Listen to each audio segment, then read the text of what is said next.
Obrigada, presidente, vereadora Edi Salles. É sempre uma satisfação tê-la nesta presidência, representando a todas nós mulheres e sendo essa porta-voz aqui da Câmara Municipal para toda a população.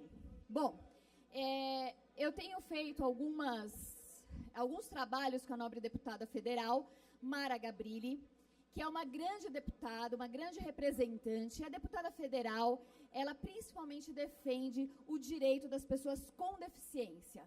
A deputada federal Mara Gabrilli e eu estamos realizando aqui na Câmara Municipal algumas audiências públicas. Nós já tivemos algumas no primeiro semestre e vamos continuar com essas audiências públicas no segundo semestre. Já neste mês de agosto, no próximo dia 21/8, esse mês, nós vamos realizar uma audiência pública discutindo a LBI na prática, falando sobre o acesso à cultura, que será o tema do 4º encontro em ciclo de debates e audiências públicas da Lei Brasileira de Inclusão. O Salão Nobre da Câmara Municipal de São Paulo sediará esse 4º debate, que vem para discutir os mecanismos práticos da LBI, a Lei Brasileira de Inclusão da Pessoa com Deficiência, que rege a Lei número 13.146, de 6 de julho de 2015. Desta vez, o encontro é organizado pela deputada Mara Gabrilli e eu, Adriana Ramalho, debaterá o acesso à cultura.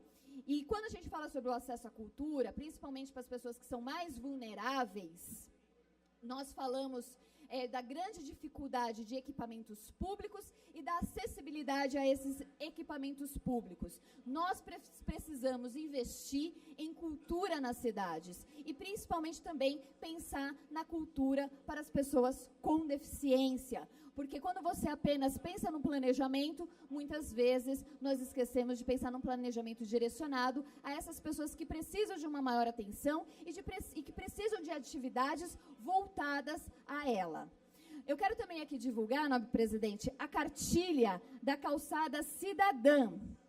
Essa cartilha foi elaborada pela deputada federal Mara Gabrilli e eu tenho muito orgulho de ser parceira dessa deputada.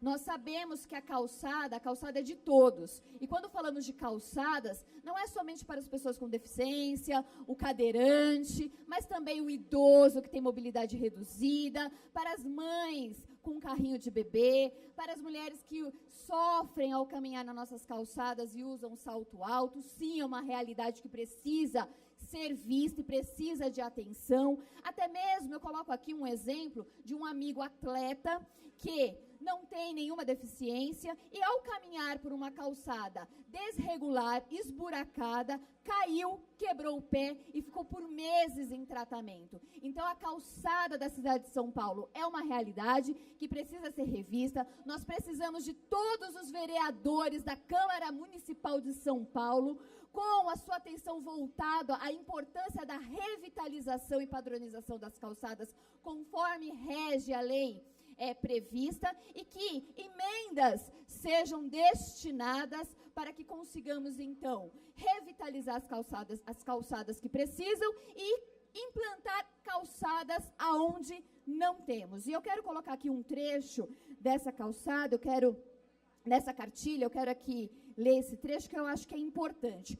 Por que ter uma calçada acessível? O Brasil tem 5.570 municípios que abrigam perto de 46 milhões de pessoas com deficiência.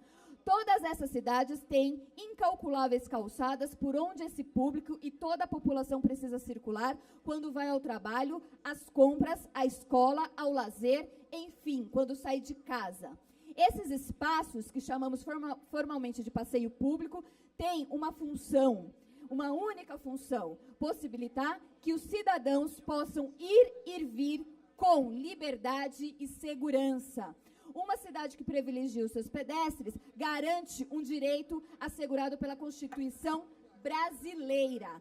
E aqui nessa cartilha também faz um destaque da importância do que nós precisamos aqui ressaltar em termos de município, de quem é a obrigação pela gestão da reforma e da conservação das calçadas. Aqui explica que nós temos a LBI, que direciona de quem é obrigação de fazer a manutenção da calçada. Então, nós precisamos divulgar um material tão importante como esse, para que, então, a gente consiga conscientizar toda a população, mas também os nossos parlamentares, presidente Edi Salles. Porque os nossos parlamentares precisam se aprofundar neste estudo para que a gente consiga, então, destinar todos os recursos possíveis para que atenda a toda a população, não só as pessoas com deficiência, mas a todos. Muito obrigada, nobre presidente, e a todos os vereadores. Muito bom.